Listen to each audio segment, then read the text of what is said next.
us, man. I appreciate it. If I could, I'd still be in. That's a great question for the I'm show. not trying to ignore y'all. I'm trying to watch a ball game at the same time, but I got the volume off. Oh my gosh, Smitty. Awesome. All right, I'm gonna tell Larry to bring us in. Y'all ready? Yep. Yeah. Here goes Larry with our introduction.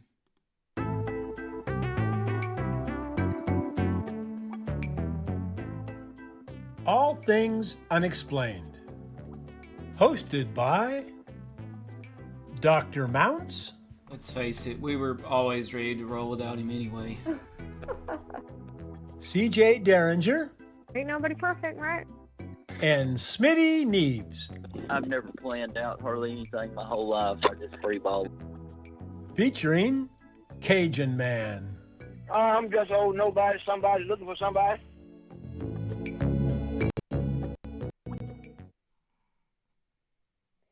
Hello, hello. Welcome to All How's it Things going? Unexplained. This is CJ Derringer here with my co-hosts. We've got Dr. Tim Mounts and Smitty Neves and our special guest for tonight, Mr. J. How's What's up, everybody everybody? doing? Everybody good. Military Good. consultant, Mr. J. Military consultant, yes. We're bringing Mr. J in to help us with this topic, which is a hot topic right now. It seems like everywhere I look, I'm hearing about more UFOs or UAPs or whatever other acronym there are for them. That's right. It's all over the news. I tell you what, I can't help but feel like something just really big is on the precipice of being released, and all this news we're seeing is just kind of a distraction from the real news that we should be paying attention to. Like, And what you're saying the news real is news that? is the UFOs. Well, I'm glad you asked. Like, what news is like that? Like the I don't know, the pyramid UFOs, the missing submarines, you name it. Yeah, this missing submarine story is heartbreaking. Did you guys all see that? Yeah. It's heartbreaking, but at the same time, I believe that there's more to the story than that they're giving a press release about. Oh, absolutely. And I tell you what, if everybody wants to hear, I've got a little news clip about the missing submarine. Yeah, let's play it. Okay. Let's cue this clip Roll up. it. Missing submarine news. Worst fears that the missing submarine and the 53 souls on board are now lost to the Balinese Sea. Authorities confirming in a press conference this morning that that vessel is believed to have sunk to a depth of 850 meters, far beyond its survivable limit. They also, as you say, revealed 6 pieces of debris, including a bottle of lubricant and some plastic sheeting. They believe all of that has come from the sub. Now, this all started on Wednesday when the 44-year-old submarine went missing during a torpedo exercise north of the island of Bali. It failed to report its findings, and then an oil slick was spotted on the water's surface. And then began that frantic, ill-fated 72-hour rescue effort. Based on the estimated oxygen supply, the sub was believed to have had national to aid the search. Defense Secretary expressed to his Indonesian partner this that news fit for purpose. So I think that was. So that cut out a little bit for me. Yeah. Yeah, let me see if I Yeah, can me do too. it. Okay, I thought it was my internet. No, I started trying to pull up a little something here, but let me see if I can cue it back up a little, maybe halfway in Oil slick was spotted on the water's surface, and then began that frantic, ill-fated 72-hour rescue efforts. That timing based on the estimated oxygen supply the sub was believed to have had on board, a multinational effort joining that hunt. The Pentagon even sending a U.S. aircraft to Indonesia to aid the search. Defense Secretary Lloyd Austin expressing his heartfelt concern to his counterpart. But this morning, that news that nobody wanted, and now questions over why this happened and if that old sub was no longer fit for purpose. So just tragic, right? They really don't know why this happened. 53 people on board, and they're already throwing out some things, like it was an old sub, as if, okay, you're on an old sub, so I guess that makes it much more likely to sink. Is that what they're trying to tell us? I mean, it certainly sounds like they're trying to get us to think that way. Yeah, I mean, well, you have to understand those things are under a massive amount of pressure the whole time they're under there. It's just like a diver. If they come up too fast, they get the bends because of the pressure. I mean, that's just the same way with the H.H. Hundley. It sunk during the Civil War, and all the men on side it died. And they just pulled that thing up in 1994 from like 1863, and they were all still in there. Obviously, they were skeletons, but they actually interred the guy's body for the first time. I had a friend who walked beside the casket dressed in a Civil War uniform and was able to inter the captain of the Hundley for the first time. So he helped to bury a Civil War soldier. Yeah, it was pretty neat. At least they said they ran out of oxygen too, didn't they? Yeah. And the thing is, they're also putting this theory out there. They're saying that internal waves are a potential reason for sinking the sub. And according to experts, these internal waves, if you've ever experienced plane turbulence, then that's what it's like being inside an internal wave.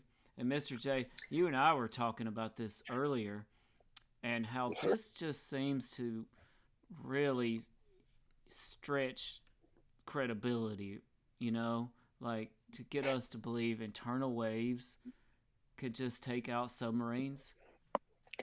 Well, I mean, and the thing is, Tim, is it, those things are meant to take blasts like you wouldn't believe. And granted, they even knew, according to NASA, I guess, these types of internal waves happen every 2 weeks. So to me, it just seems like there's, once again, so much more going on than what they are letting us know about. So what is an internal wave? Are we talking about something that's happening in the ocean or something that's happening in the submarine? Do you guys know? It's a underwater wave that's underwater. It's kind of like a fast moving current, because if you look at the map where this happened at, there's 2 islands, right? And all that water is pushing through really, really fast. And when you add in, the moon's rotation and, the whole current, you know what I'm saying? Right. It happens every 2 weeks or so. So they would know that this was happening. It's probably something that they've experienced several times before. It just doesn't seem like that would be enough to sink a submarine. That's right. So they said that they were on a torpedo exercise. Are we thinking that that means they're practicing shooting torpedoes, or that they're out looking for torpedoes? What is your guys' interpretation of a torpedo exercise?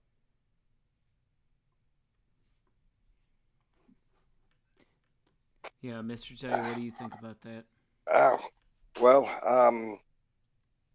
I mean, they always have exercises, but normally they will not typically use live torpedo ammunition, I guess you could say.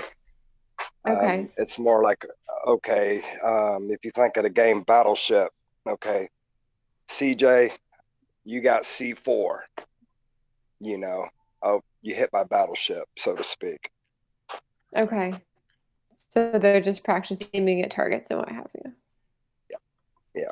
Well, and you know what? It reminds me a lot here recently on the Joe Rogan Experience. Commander David Fravor revealed some startling revelations involving submarines and ships out in the ocean and UFOs and unknown things out there. But I want to save that clip for right now, if that's okay, because, you know, we've talked a lot about synchronicity on this show and fate and different things. But, well, first of all, I want to ask CJ and Smitty, would y'all be lining up to serve on a submarine if you believed that, hey, these internal waves could just come around and boom, you're out of there? I wouldn't be lined up to serve on one, period, because I don't think I could take being underwater that long in that small confined space. But definitely, probably not that. I mean, I would have loved. I regret actually not serving in the military, but I sure don't think I'd pick getting in a metal tube and going under the water. Yeah, no, I agree. I would definitely never ever sign up to go onto a submarine, even just for fun. I don't think I would do that just to go check it out. But I do think that there are people in the military that aren't afraid of. People that join the military have expectations of the terror that could potentially come their way and train for these things and practice and know. So I don't know that they would have been afraid of an internal wave. Not that I totally understand what an internal wave is, but my guess is that that would not be something that would stop people from going on a submarine if they were already planning on doing any so. other job. Like, you have to have a certain mindset to do that specific task. Some snipers have different mindsets than people on her submarines. The people that go to the space station and stay up there for 6 months, they have a certain mindset. You know, there's people that can't do those things because they wouldn't be capable of doing them. So these people probably put their fears aside. You know, I would say. I mean, that's what the military does. They face all these bad things and they set their fear aside to try to do good for the rest of us. Well, but here's the question, agree. though: if it was an internal wave, you know, or if it was because the sub is too old, or if it's not human error, let's say it's something besides those things. Do we really expect them to tell us exactly what the reason was if it was none of these things?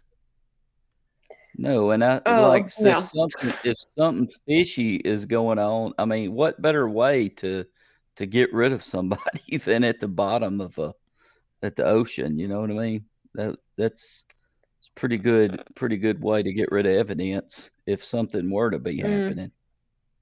Yeah, and not only that, I think you know, there's always been a beef in between Pakistan and Indonesia, if I'm not mistaken, right? Yeah, there is. Oh, I mean, and plus okay. that's close to the South China Sea. Yep. And that would be very covert military stuff. And I mean, you know, they could write that off as being an accident when it really wasn't an accident, to keep from Right. escalating things so badly. Yeah, and it would be an internal wave, as they have so nicely put out. So you think Indonesia's government would know that it was an attack, but not want to admit it? Not want to admit like a failure on their part, maybe, or who knows? I mean, yeah, no government wants to be, you know, responsible or wrong or put their people in danger. Yeah. I mean, we weren't really stepping up. Sorry, Mr. J, when you were serving in the military, did you ever see that yourself? Like, you were seeing what was happening firsthand, but what was being conveyed back to the United States or to the news outlets was different than what you were experiencing personally? Yes. Yeah. More often than not, I would imagine. Yeah, I can't really elaborate too much on it, but I was in a few scuffles when I was over there, and a few was to look at Operation Anaconda and Tora Bora. There's a lot of conspiracies that surround that, why we didn't get a certain individual and just happened to sneak out of our hands. Mm. Yeah. And with all the When breaking we, news and recent news about UFOs involved with our military and over water in particular, not only being over water, but incredibly being able to travel through air and water equally effective in the same trip, same craft, and other revelations, you have to wonder, what if these militaries, they just don't know? It could be a case where they just don't know what happened to the sub, and so they're grasping for straws too. Right. And that comes full circle back to all of the UFO news that's been coming out, is that some of these people that have worked for the Pentagon that are now speaking up, or former, Navy personnel are coming out and telling their stories.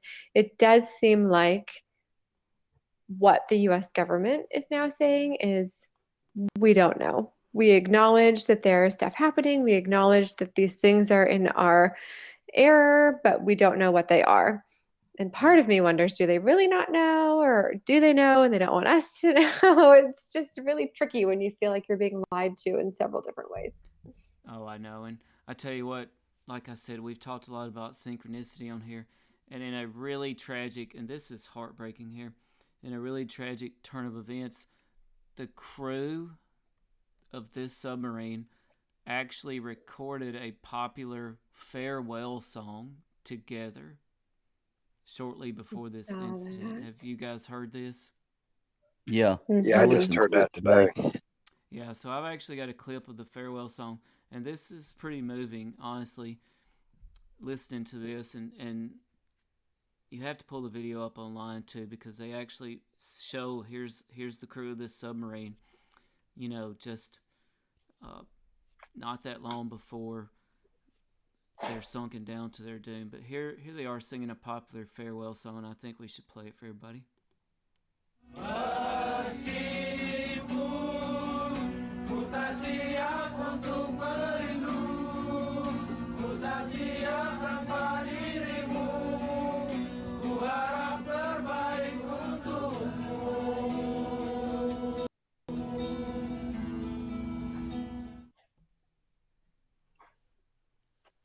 Just tragic.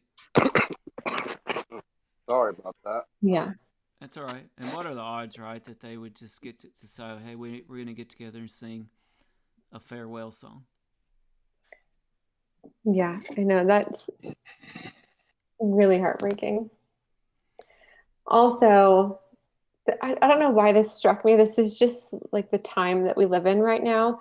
But they were all on that submarine, and that when they were singing that song, right? Yes. None of them have masks on. It's just really weird to see a group of people that close together without masks on these days. And like, okay, either COVID isn't happening in Indonesia, or maybe all of these military personnel have been vaccinated, or because they spend so much time together, it just doesn't really make a difference. But my first thought was like, man, I would definitely not want to get COVID being stuck on a submarine and being underwater for how many days. But you know what? I feel like if you're living in a small metal tube with all these people, then it probably is a moot point anyway, right?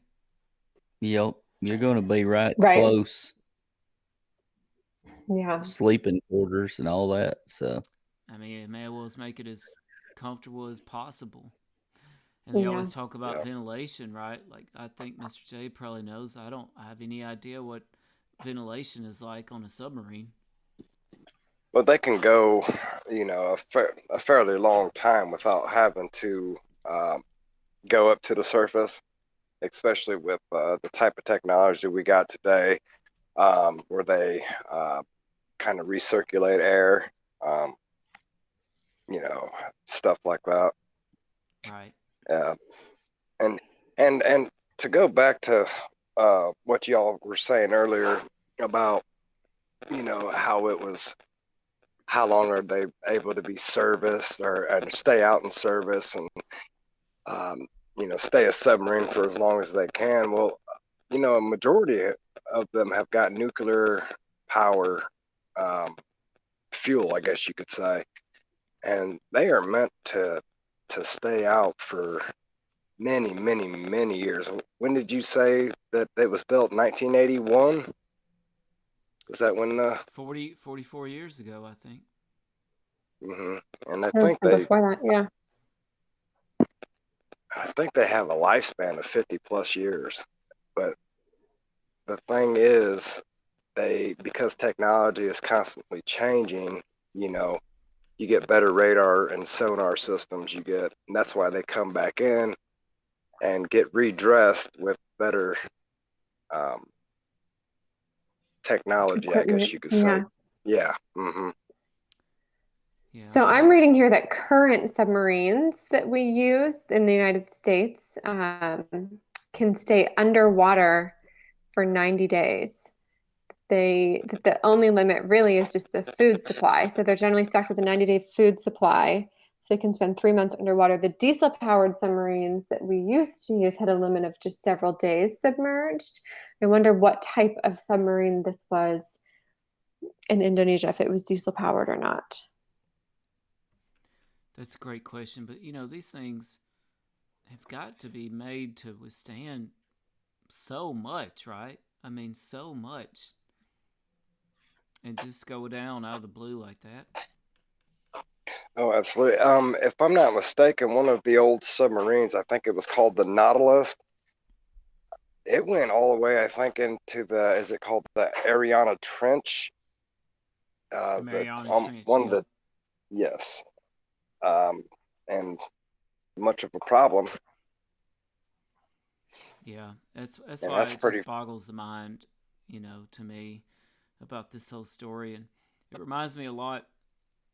I can't help but think of Commander David Fravor recently on Joe Rogan, and he was talking about some encounters that the military has, and he's a former Navy pilot for many years.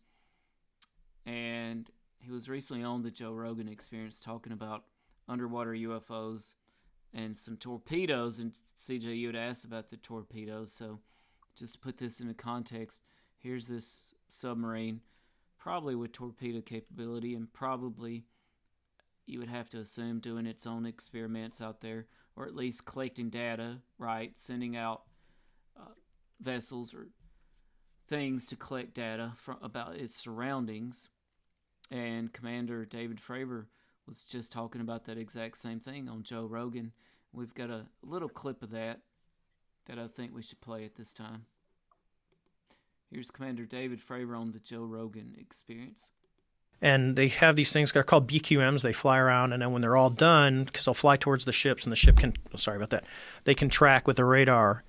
Also do ships or submarines shoot torpedoes. They're called telemetry rounds. So they gather all the data on what the torpedo is doing underwater, and then they blow ballast, and this thing will come to the surface and float, and then they go pick them up, and then they can extract all the data out of them. So they do it for both. So he said the first time they're out and they're going to pick up this BQM. And those things, when they're flying, they're done. A parachute comes out and they hook it up. The helo drops the swimmer in the water. He goes and hooks this whole thing up, and then they hoist the whole thing up and fly back, and then they extract the data. So he says he's sitting in the front, in helicopters, there's, CH-53, you can actually see down by your feet, just like typical, like you go to Hawaii and ride, because you can see when you're touching down. So you got really good visibility out of those things, and you can stick your head out the window too, because you're just kind of hanging out. He says he's going on there, and they're getting this thing hooked up, and as he's looking down, because they're, 50 feet above the water, he sees kind of this dark mass coming up from the depths. And they start to hoist the diver up, and they've got the BQM, and as they hoist it up, he says, and he's looking at this thing going, what the hell is that? And then it just goes back down underwater. It just once they pull the kid and the BQM out of the water, this object descends back into the depths. So he thinks, well, that was pretty weird. So he goes out, he says, not too long later, a few months later, he's out and he's picking up a torpedo.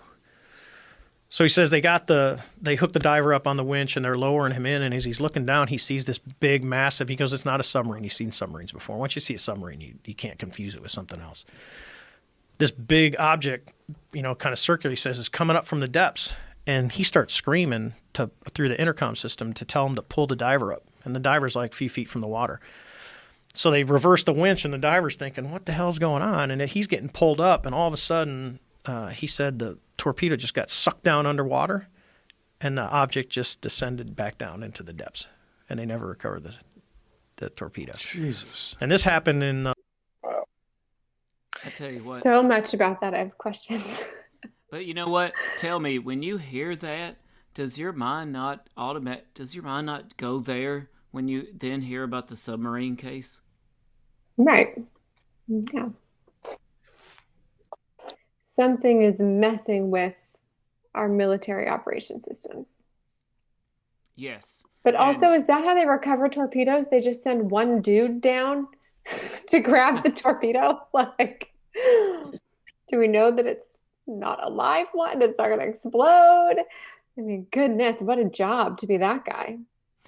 Well, you know what? They also went on to say in that same episode of Joe Rogan that these guys that they do send down and the pilots also, that they're very emotional about this subject because they were getting put out there in all this, but they weren't told what was being seen and what was happening. That there were people along the chain of command that knew. There were, for example, the radar operators or the radio controllers. There were people along the chain that knew, but it was never relayed to the pilots, for example, or to the folks getting sent down on these winches into the water. They never knew about these situations. And so they're emotional about it and upset, and I don't think you can blame them. Yeah. I think a lot of our military personnel are put into danger that they aren't told about. And Mr. J, how's that ring with you, this decompartmentalization of the military? Does that sound about right to you, about how they just keep the information within certain pockets? Yes, because of people like to talk. So I didn't know I was heading over. I mean, we all knew that we were heading over, but we didn't know when, what day, what time, anything like that until we got a phone call that said, we're leaving right now. Let's go. And there's no hugs and kisses with the kids. There's no nothing. It's on. You're back in the back of a C-130 going, oh, are we haloing? It happens that fast. Yeah, and you got to believe I'm sorry, CJ. I was going to say you got to believe, like with the submarine, that you probably have a pocket of people who really know what's going on, and then you have the official story. And wow, how often have we seen that scenario play out? Oh, I don't know, since Roswell. So let me ask you guys this. It does seem like everything has been kept hush-hush. It's all been compartmentalized, like you said. Very few people have all of the information. Everybody has little bits and pieces there, but every time something's happened in the past, it's been explained away some way else, right? Just like with this submarine. But suddenly, the government is saying, okay, here, we released these 80,000 UFO documents, and the Pentagon's going to release more information about UFOs. And oh, there's a documentary coming out with more information. Why do you think that now the government is saying we do recognize that there's UFOs and we're going to share the information? What do you think has changed? Well, they want to mess with your minds. Keep you thinking, okay, there might be UFOs out there, but there might not be. Look at Project Blue Book. Right. Their whole reason was to have a scientific explanation about what was really going on. Whether or not, I lost my train of thought. I'm sorry. No, but you're right. They've Uh, tried to explain away everything, right? Everything that's happened, they've found yes. some sort of explanation for. And it just feels like in recent months, and maybe this is just the, whistleblowers and what have you are saying, no, actually, we don't have explanations for these things. These things move in ways that our military does not have the technology for. They can change direction in ways that we can't replicate. Do we think that Well, do we I trust actually them? Do we believe believe this now? that I believe that they actually do have that technology, believe it or not. Well, I That was will one of tell my you thoughts. this. My a friend of mine's uncle worked for the CIA, and he said the only thing he could ever tell her about the job that he did is that we have technology now that we've had for years, and that they have technology now that they won't release for years and years. Because you think about if we released a solely water-based powered car, how many billions of dollars of industry would collapse? Maybe this is the military's way of saying, hey, you still need us. Because you really think about it, uh, we don't have a whole lot of outside threats. Some, but maybe it's wanting to up military spending. Now we've got all these UFOs popping up. We're Mm, talking about this. It's kind of strange that they're talking about it all of a sudden. I don't know. It's anybody's Yeah, guess, I guess. but you know what? I'm kind of with Jay here. I feel like there's more people out there that are catching these things on video, right? You cannot deny that these videos exist. Maybe it is our technology, but we don't Right. want to admit that yet. We don't want to admit it to other government agencies. So now all of a sudden it's in our favor to say, oh, yeah, there are UFOs. But here's the Yeah. question, Well, and I'm sorry, Miss J. Maybe it's our technology, and maybe we have adapted it from, recovered extraterrestrial technology from the 40s, or who knows when, ancient extraterrestrial discoveries. But the question then is, what about other countries? Do they have this technology? or they're trying to play catch up. Because let me tell y'all a little story. I think this will be a good time. So I was recently speaking to someone around here, a lady. I'm not going to reveal her name or her occupation to protect her identity, but she had just an incredible story to tell me. So she knew about our podcast, and she herself is interested in such things. As a matter of fact, she had her own theory, which, by the way, I thought was a really groundbreaking theory. Because we hear all the time about, here it is, they see them, and then boom, they disappear, right? So she actually believes they're these other dimensions, like a fourth dimension, for example, and that they are they're not accelerating, let's say near the speed of light away. They're just slipping into another dimension, possibly not even going anywhere, but I think being they call here. that theory the string theory. Right. So they're still kind of in this realm, right? They're just slipping, kind of like when you fold a piece of paper in half, right? And you connect the 2 points on both sides of the paper. So they're just slipping to the other dimension. And that theory, I thought, wow, that's really intriguing. It reminded me of one of our guests, Gary, about that with the electronic voice phenomenon, right? Gary Arnold. Mm-hmm. And maybe he's got alien voices coming from clearly another dimension of some sort, right? But so anyway, she was telling me some of her theories, which I thought was great. But then she wanted to tell me something a little more personal, and she actually was nervous and afraid to reveal this information. Her brother is active right now in the military, in the Navy. And so he's out on ships in the ocean. And he was telling her some of this over the telephone. He was actually nervous to tell her things over the telephone. He told her, I probably shouldn't be telling you this over the telephone. But he was telling her that, yes, our ships are getting blitzed by crafts, by unknown crafts. And when it happens, they are knocking our electronics offline.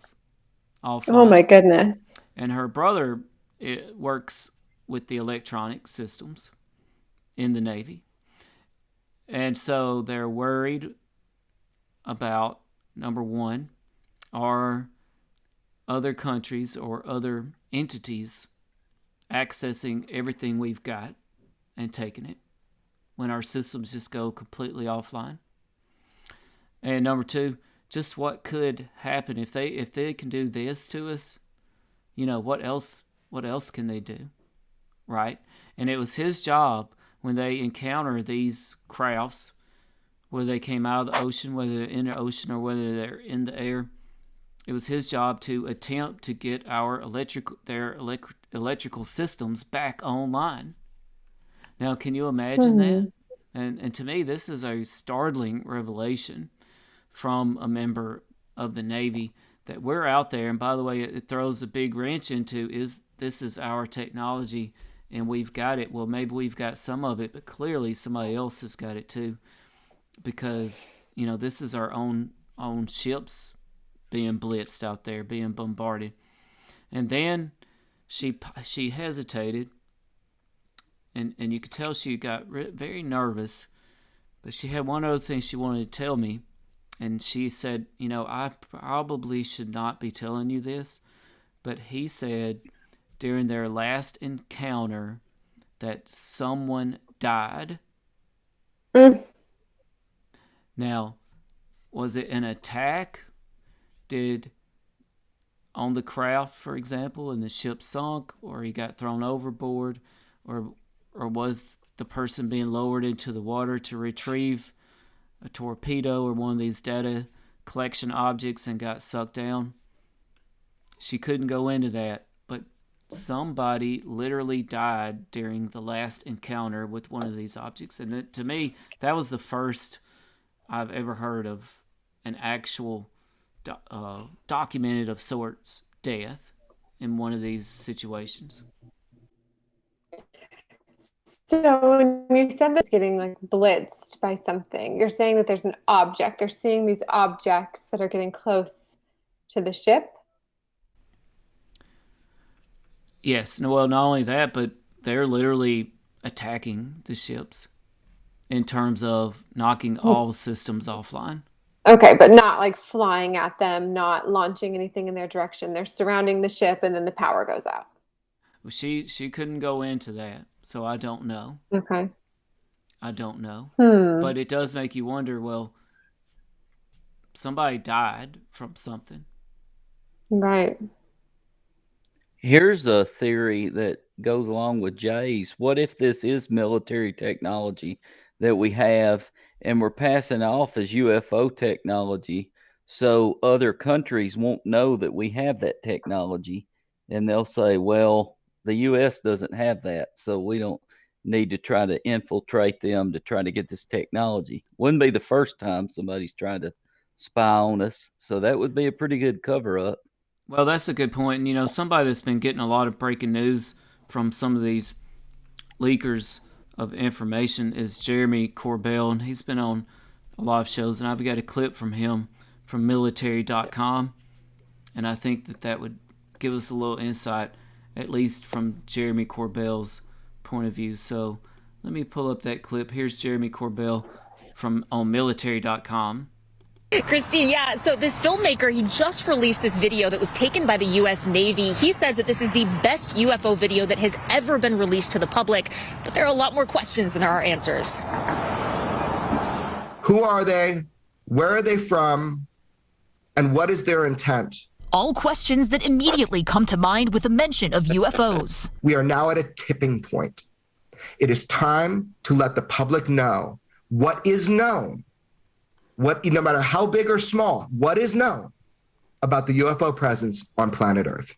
LA-based investigative filmmaker Jeremy Corbell recently released this video taken by the Navy, showing what he describes as pyramid-shaped UFOs flying over the USS Russell off the San Diego coast in July of 2019. UFOs are real.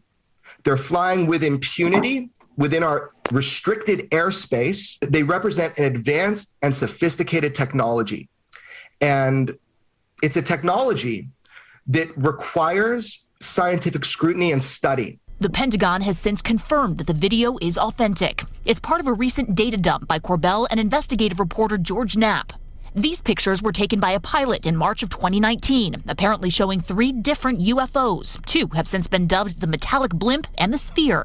Corbell says these images from a Navy ship show a UFO seamlessly traveling through air and water. The astonishing thing about it was its transmedium characteristics, meaning it was able to breach or penetrate the air to sea barrier without destruction. We don't have vehicles that can do that at high velocity, where it can go from flying to, into the water. The goal is to expand the conversation about UFOs and demand transparency from the American government. I don't know what it is we're seeing, but what I do know is that we should find out. And this is the role that the Department of Defense needs to play. The script has flipped, and people are now taking this seriously and eliminating the unnecessary ridicule that has stigmatized the UFO topic. And we may get some answers soon. The government actually set to release a report just on UFOs this upcoming June. Some people believe that it's going to show there have been a lot more sightings than have been made public in the past. Reporting live in El Segundo, Chelsea Edwards. Alex, Christine, back to you. And we'll see, right? But again, you know what? If this was our technology, would we be inviting such scrutiny and such attention to it? Maybe, but why would we do that?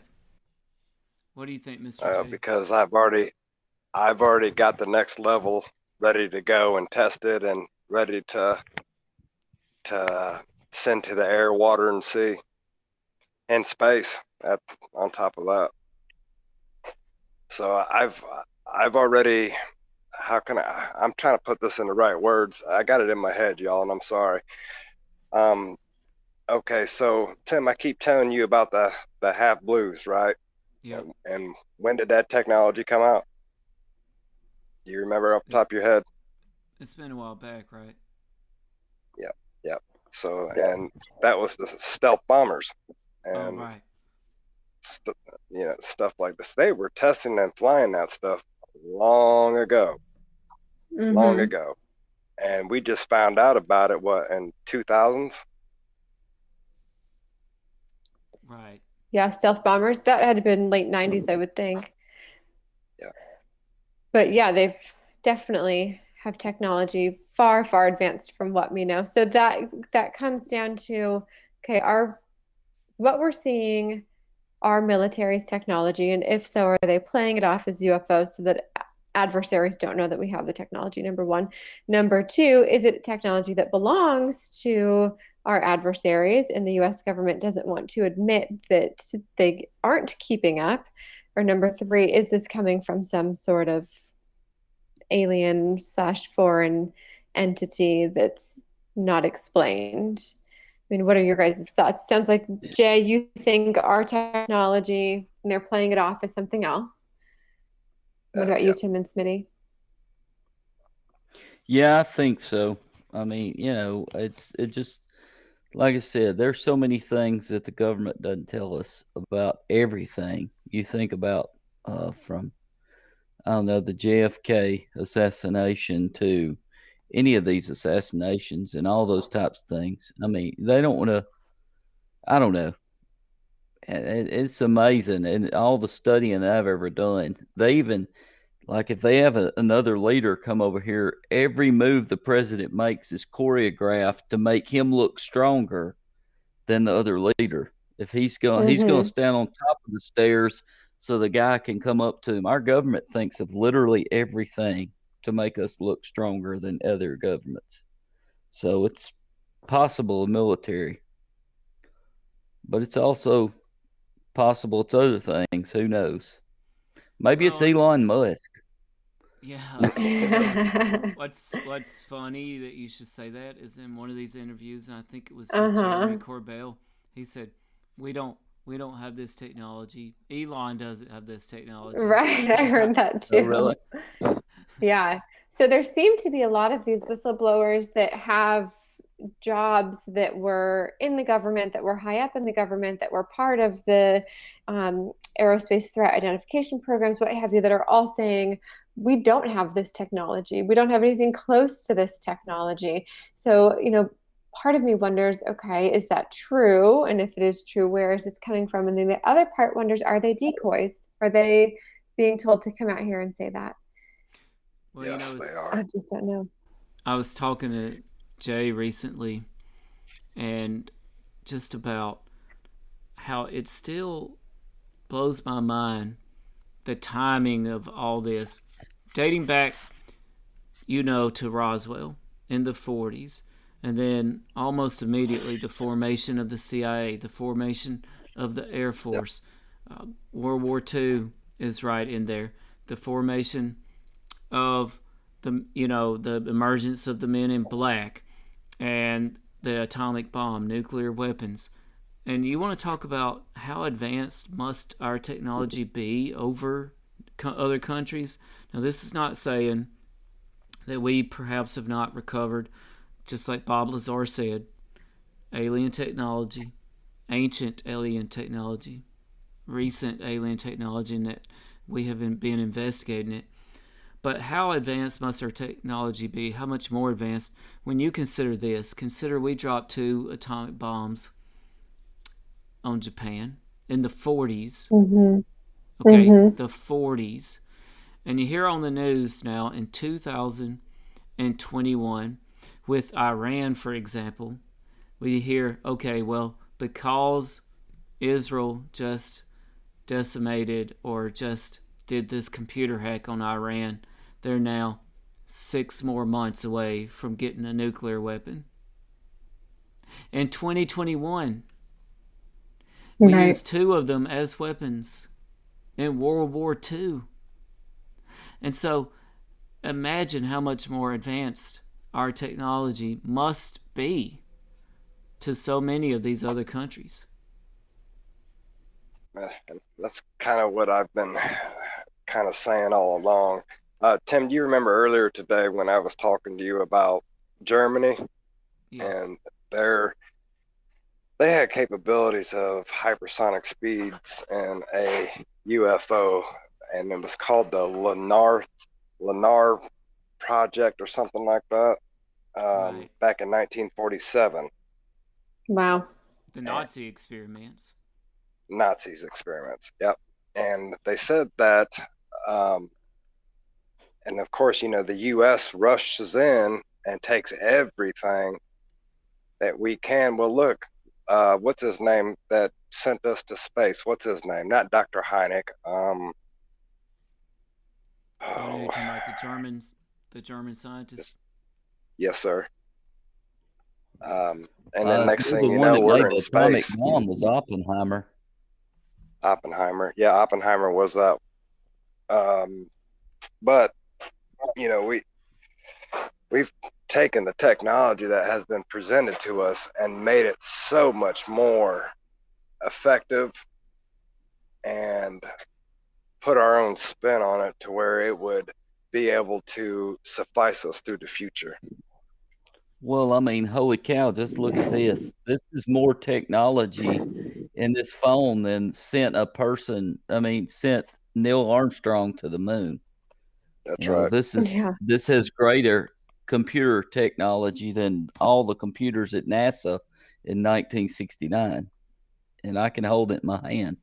And yes, it is a smartphone. It's not a flip phone, Tim. So it is an iPhone. That's a BlackBerry, isn't it? No, it is not a BlackBerry. Well, I tell you what, it just makes you wonder, right? And to also go back, Tim, and I'm sorry, remember, and also we had that conversation to where that they had writings back in the Aztec days, the Egyptian days. So. Oh yeah, well, to revisit the Nazi technology thing for a second, here we are with literally the entire world fate at stake during World War II. And how serious must the Nazis have been, thinking about how are they going to defeat us? How are they going to win this war? When they're legitimately exploring avenues such as supernatural sources of power, such as extraterrestrial sources of power. They're looking at these things as legitimate ways to defeat us and win the war. That makes you say to yourself, well, why would they do this if there wasn't some, at least in their mind, needed path to victory that way? Perhaps they saw the writing on the wall, right? That we had something that they didn't and that they could not overcome. Well, I mean, that's the whole thing. When they bombed Pearl Harbor, he said, "We have awakened a sleeping giant." The Japanese did. I mean, they knew they just messed up, or at least he knew. I think that was what Hirohito. No, I don't remember who that was, the general, but admiral. He said, "We've awakened a sleeping giant." He knew that we were the most industrialized nation in the world, and that if anybody was going to defeat them, it was going to be us, and we did. Right. And if you were just about to squash an opponent, if you had somebody you were just going to trounce over, would you be out there looking for supernatural, paranormal technology and sources of power to give you an edge, an upper hand? I just don't think so. No. That just doesn't make any sense. Right. But going back to the World War II thing and back to this recent submarine that sank, submarines have been around for a long time. I mean, my grandpa used to tell the story of he and my grandma got married in Los Angeles area back during World War II, and they were taking their honeymoon in Santa Barbara. Well, at the time, you weren't supposed to drive during the day because they were afraid of submarine attacks, and you had to drive at night with your lights off so that people wouldn't see you if there was some sort of threat in the water. And so for their honeymoon, they drove with their lights off all the way from Los Angeles up to Santa Barbara in the middle of the night. So submarines have been around that long. I have a hard time believing that some internal wave could knock out an entire submarine now in 2021. Oh, yeah. Well, here's the thing. History nerd fact, but the first submarine was used in the American Revolution. In the American Revolution. Oh, I thought you were going to say Civil War. Didn't the South have a submarine in the Civil War? Oh, yeah. The Hundley, there were several, the Alligator. But the first submarine used in battle was the Turtle during the American Revolution. It's a one-man submarine. Yeah, they've been and around. He pedaled it like a bike. Huh? They've been around for a while, right? Oh, yeah, I've seen Yeah, he's supposed to go up to the bottom of a ship, and he was trying to drill a hole in the bottom of the ship and stick some explosives in there, and it didn't work. But still, cool. I also thought that the first submarine was also finally found in South America not too long ago, and it was carrying cargo from, I think, New England all the way down to somewhere in South America. That's cool.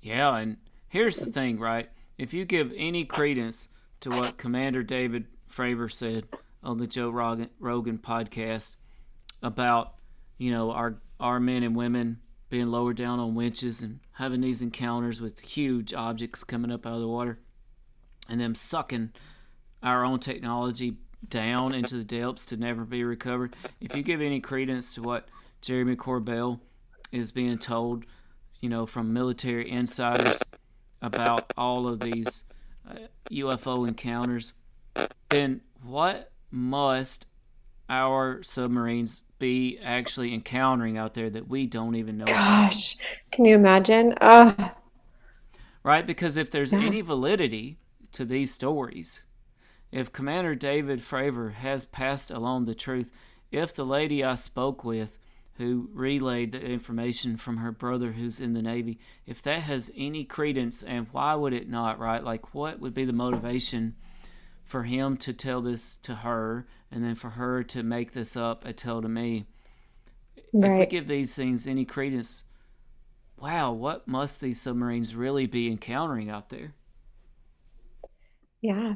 Well, I think that there's a lot of things that are being encountered. And one thing that I think it was Jeremy Corbell said in that clip is that the script has been flipped, and it went from people saying that they had encounters with things. They were considered crazy, they were considered loony, they were considered liars, they were considered out of their minds, or what have you. And now there's more and more information coming out. There's more and more people seeing things that are unexplained, and there's more and more technology to capture images of these things. There's pilots that are getting videos of objects that they can't explain. There's now all of this information coming out that's apparently going to come out in July. And I know that just having done this show, I've had so many friends that have come to me and said that they've had ghost experiences or UFO experiences. In fact, I interviewed one of my friends, Tanya, for the show. If you haven't heard that one yet, you can listen to that episode. And again, what benefit is it to Tanya to come on this show and tell me about this UFO experience that she was really nervous to tell me about? And if I'm not mistaken, Mr. J, you have a story of your own, do you not? I do. Could I have like 2 minutes? Hold on. Absolutely. Yes. And you know, while you're Absolutely. doing that, Mr. J, CJ, I thought about Tanya's experience last night, and here's why. Because my son and I were watching a show called Aliens in Alaska, and this was a new episode, and it was started telling the story of a man, and he was telling it himself, and he was outside of his cabin having a cup of coffee, and he noticed an unmarked Black Hawk helicopter just hovering above the landscape, right? And he's out there, I mean, way out there in the wilderness. It actually wasn't unusual for them to see Black Hawks because of local military operations, but an unmarked one, he got his binoculars and looked at it. He thought that was unusual, right? And he got back up to go back to his cabin. When he looked over the top, and he saw, and this was the part that reminded me of Tanya's story, just silently above the cabin in the distance, a gigantic flying saucer that was clearly being monitored by the Black Hawk helicopter. By the Black Hawk. He ran in the house, got on the phone, called his neighbors and said, do y'all see this over my house? The giant UFO? And they said, yes, we see it too. He goes back outside with his binoculars, trains them on the UFO to observe it, and watches it, he said, for hours. Oh, really? Hours. And so I thought, wow, you know, here we've had someone tell us about a giant UFO encounter over Queens, New York, and here's this story about a giant UFO over Alaska, witnessed by multiple people with the military involved as well, mind you. And so, yeah, I couldn't help but think about Tanya and her story. I thought she would appreciate, because in my mind, there's a lot of similarities here to these stories. Yep. So similar. That's wild. You're telling me, Mr. J, you've had a close encounter, right? Yes, sir. So, Tim, you remember where I used to live, and CJ, I think you had a pretty good idea where that old BP gas station is at. Yeah. Right across the street, a little brick house. Well, me were watching some TV, a movie I think I had rented on DirecTV, and so we were sitting around, and then looks up and he says, "Dad, look!" And we're looking right through my living room window, and we seen this really bright light, kind of slowly rising up. And I'm like, oh, wow, cool. That's probably just an airplane or something. You know, the airport's not too far away. We hear aircraft all the time. Well, it kept getting closer and closer and closer. And I was like, hey, guys, let's go check it out. Bring your iPad and let's go out there, see if we can, you know, see what was going on. Well, the first one was literally right over top of us. We could see 3 lights. It was silent like a balloon floating through the air. What? Her iPad didn't work. My cell phone didn't work. DirecTV didn't work. Wow. The internet had went out, and that was the first one. It passed by, Tim, you remember where my tree line was behind the pond. It got back over that way, and everything came back on. Well, it happened again. Same type scenario. Wow. Flying, and it happened a third time. And we could not, for the love of us, record, through our cell phones, through our iPads, anything like that. Just complete silence. We could hear crickets over top of this aircraft that was directly overhead of us. And we could make out a V shape on all 3 of them. And, whoa. Yeah. So Yeah. 3 separate crafts. Yes. How big would you say they were? Well,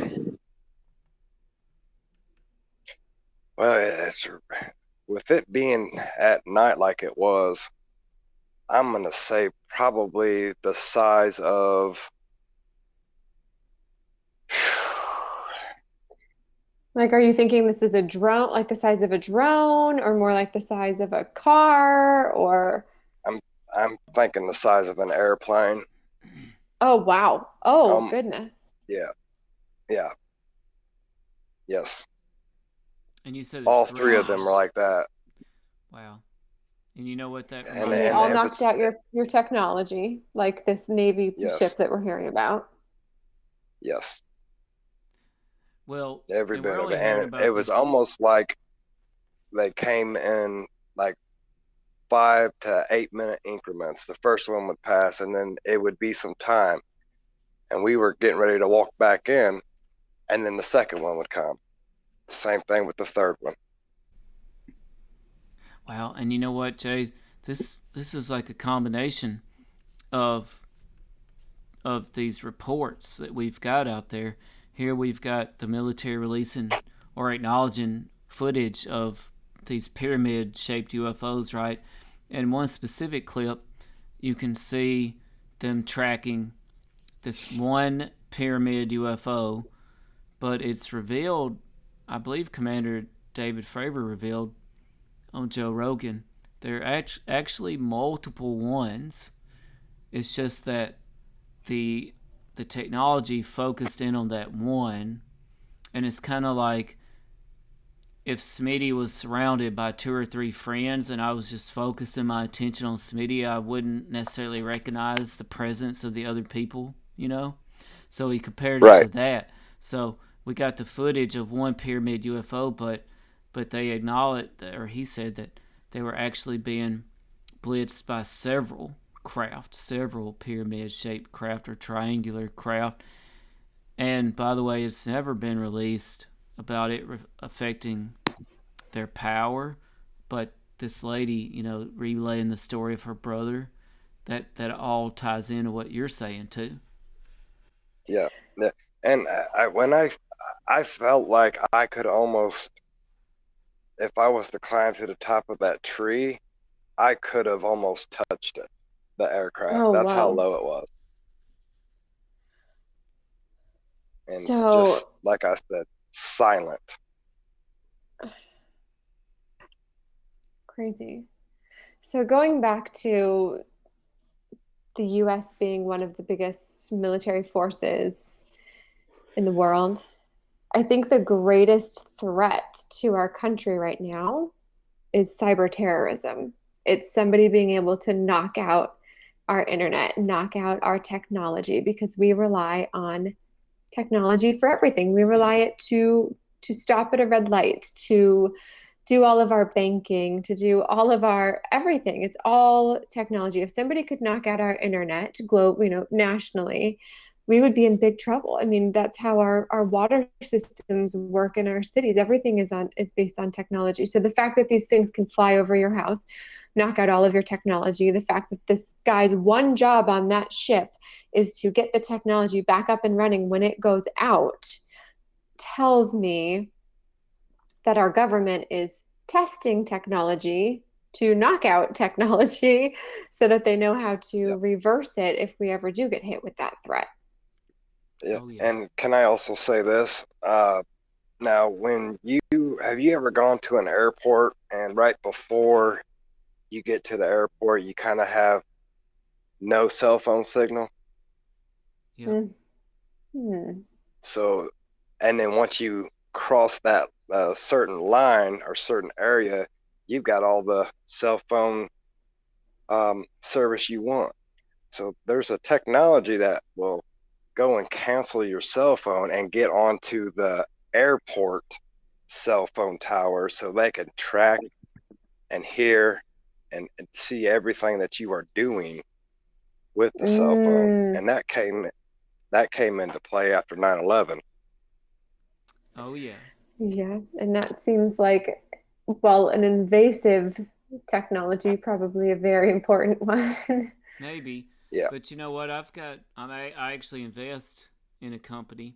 I'll have to look it up for everybody because I don't remember the name of it, but they work in technology like that. So one of the things they have used it for since the onset of COVID, they've used it in large settings like hospitals or military facilities, for example, for quarantining or sectioning off of people, right? So they can actually track people using their cell phones and using their technologies, and they can kind of compartmentalize them into the different areas and segment them and lock them away, or keep them in certain zones. So they're actually applying the technology to all kinds of things. So it's definitely out there. That's for sure. Well, just God, look what a at what crazy John experience, Snowden. Jay. Just look at what Tell me John about it. Snowden opened up on the NSA. What all they were doing. They could look at everybody's email in the whole United States, and so that's some pretty big stuff. He's living in Moscow right now because if he ever steps foot in the U.S., he's going to be arrested for Right. He's going to declassifying be arrested in stuff. all kinds of countries. Isn't his name Edward Snowden? Yeah, it's Snowden. I thought it was. Is it Edward? I thought think it it's was Edward, John. yeah. Maybe it Edward is Snowden. Edward. But he really blew some doors off some stuff that the government was doing. Yeah. Definitely did. Yeah. Ooh. Well, any other encounters, experiences, thoughts on what we've talked about tonight? Other than to go back to the submarine quickly, I just wait. There's going to be some more information that is going to be readily available, and you kind of got to read between the lines, and you'll eventually find the truth.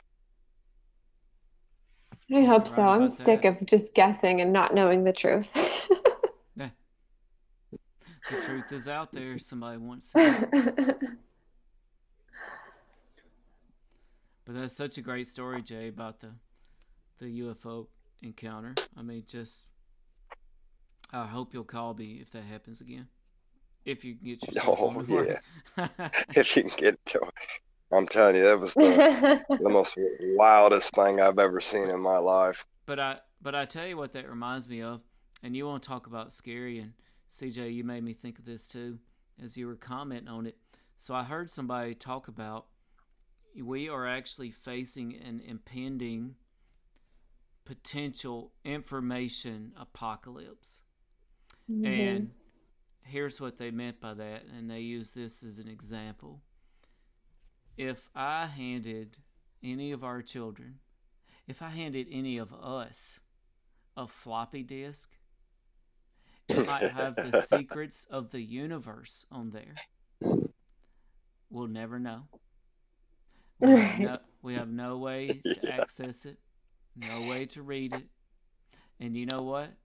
If more than likely, I don't want to give us too little credit here, but if we locked all four of us in a room together for the next 100 years, we would never figure out what was on there. And that's Right. that was their analogy, example for an impending information apocalypse.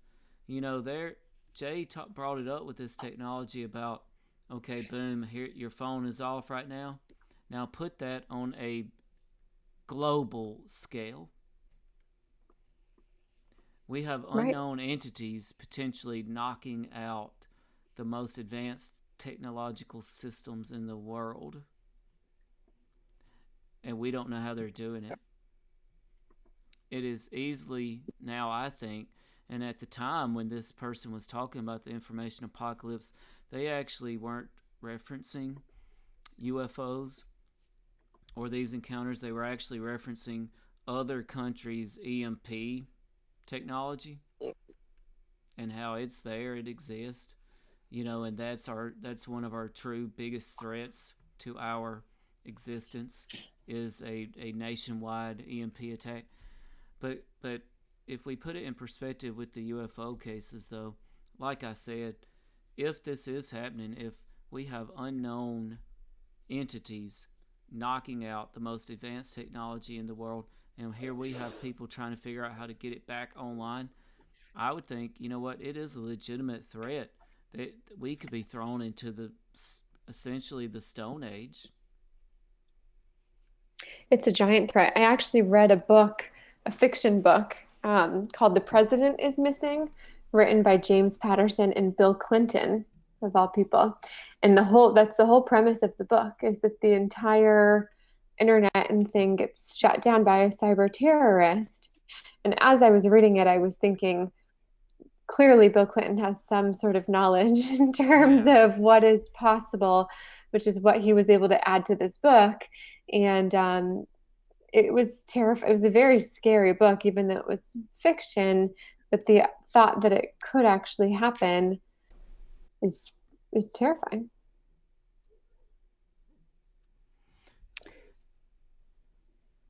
Well, we had a storm in Tupelo one day, and they ended up giving like hundreds and hundreds of dollars of groceries away because they couldn't get the power back on. People were standing in line, so they just had to give them the groceries because they couldn't check them out.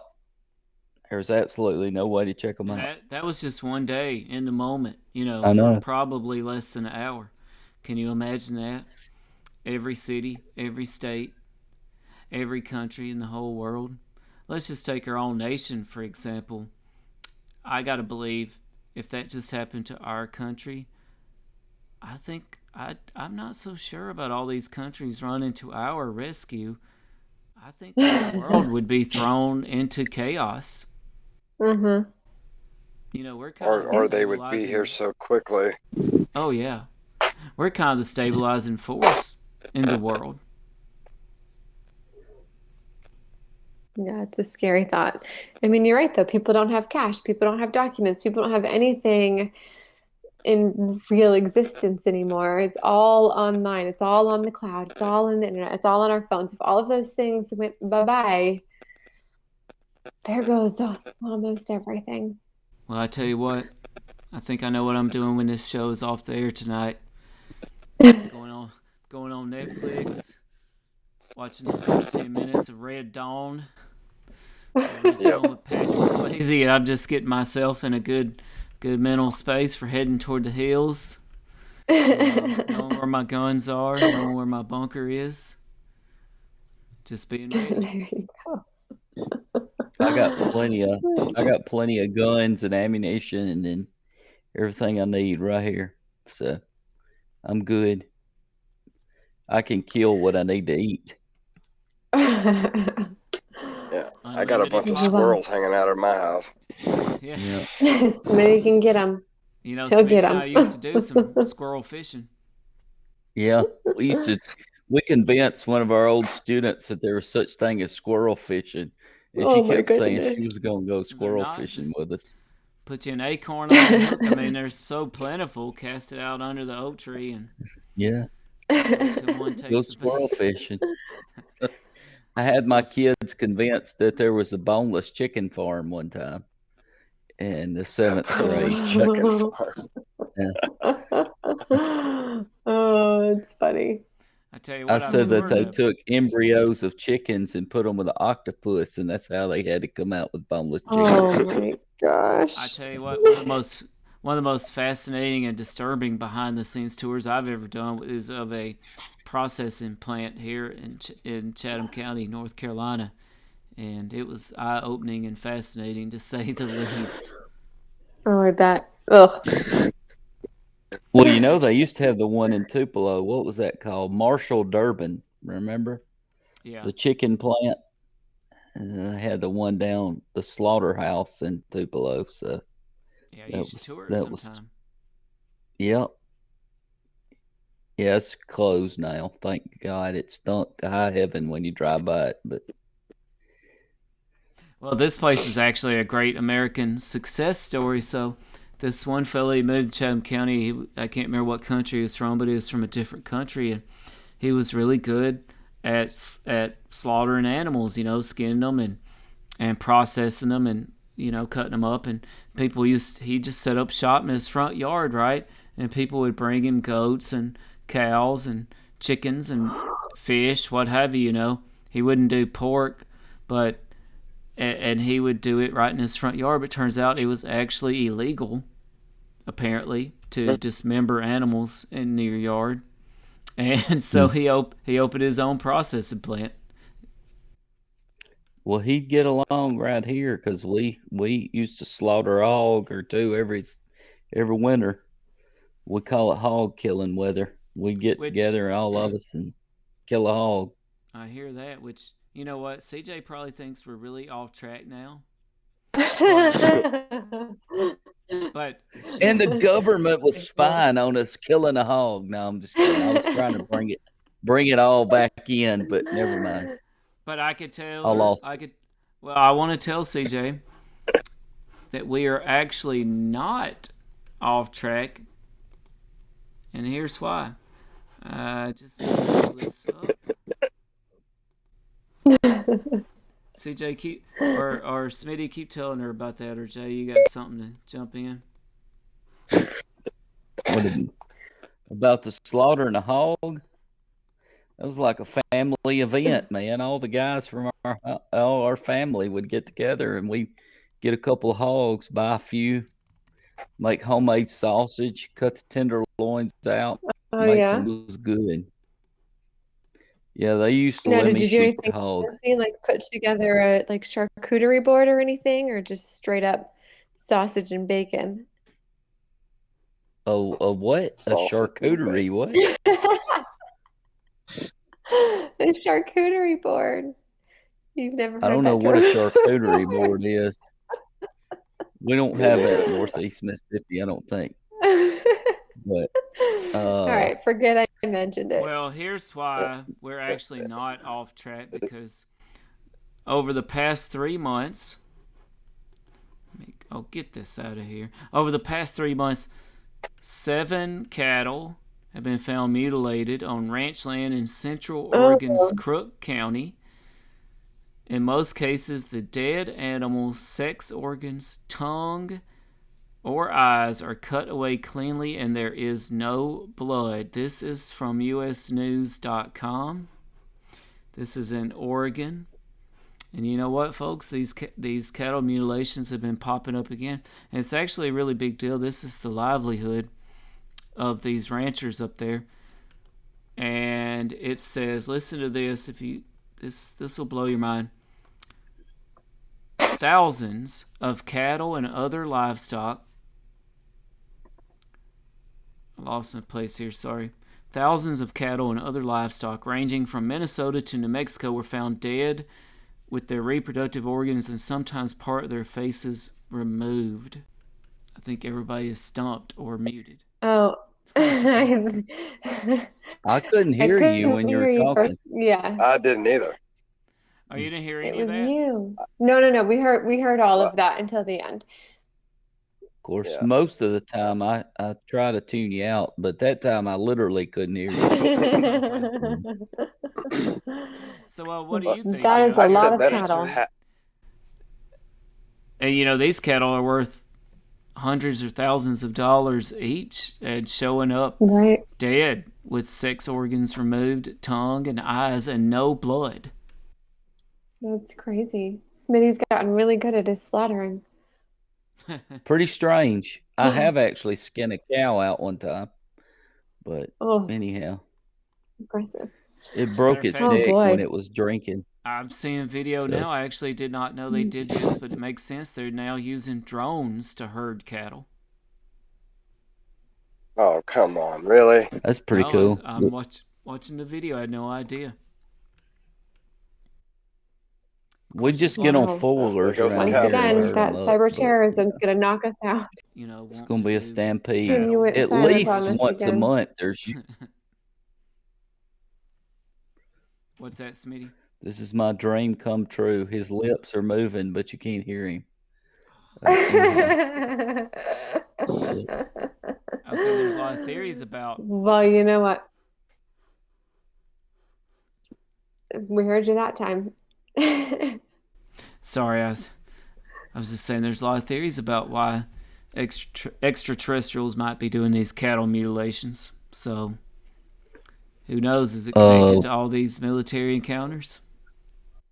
I don't know. That sounds like a topic for another time, but For another sounds time, like a good topic. it does.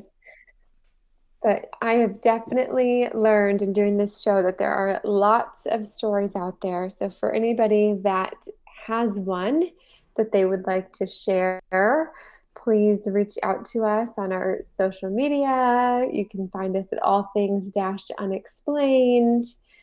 Tim, throw some other locations out there to our listeners. Well, please make sure to follow and rate Oh.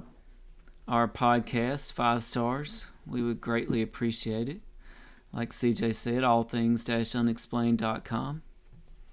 That's all the places you can listen to us. Check us out at Patreon and buy us a coffee. You can find links on our website to those items. We couldn't do this show without support from listeners like you, and we appreciate all of you. If listener Edward Willikins and we appreciate you, tonight, Mr. J. Yes, sir, Mr. J. I also want to say if listener Thanks for Edward having Yeah, me. man, it was good to talk to you. is out there tonight. We need to sit down and talk about the military sometimes. I'm All a right. history That'll teacher, work. so all that stuff. I've taught history for like 20 years, so that stuff's interesting to me. So I love it. He has a vast history VHS collection. Let me tell you. VHS. You ought to have seen his classroom. It was covered in nothing but graphs. That's all they did is make graphs of all kind of stuff, dwarfs and Hey, Abraham Lincoln and all kind of stuff. we watch The Donald kids are in like, Math Magic Land sometimes. I see those kids, and they're like, we have carpal tunnel syndrome from Mounts' classroom from drawing so many graphs. And I'm like, I'm sorry, there's nothing I can do about it. And they're better off for it. But Smitty and Yeah. CJ, I wanted to say, if listener Edward Willikins is out there tonight, CJ and Smitty and myself actually sent him an All Things Unexplained hoodie. Edward, we hope you good. are enjoying it. Yeah, Edward. I hope you're listening, man. We enjoy your comments.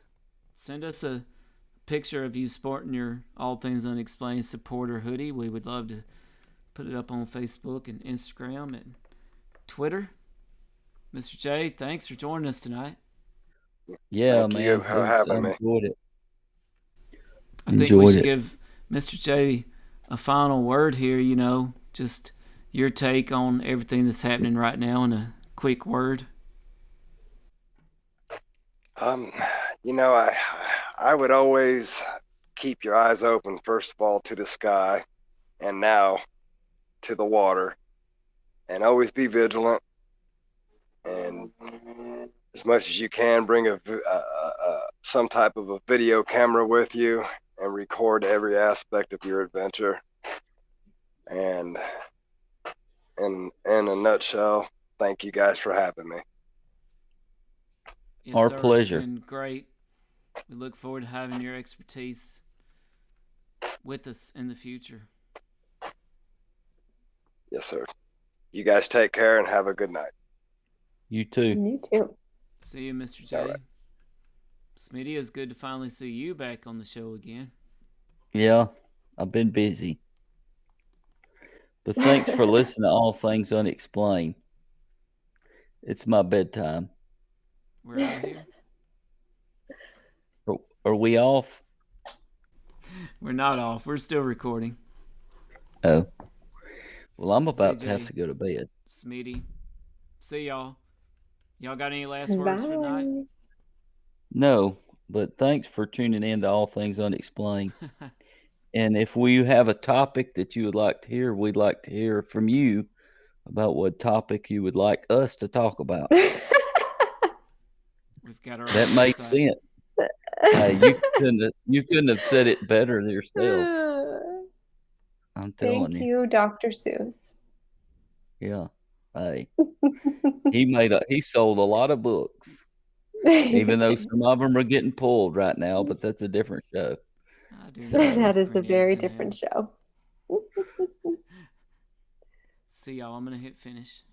Bye.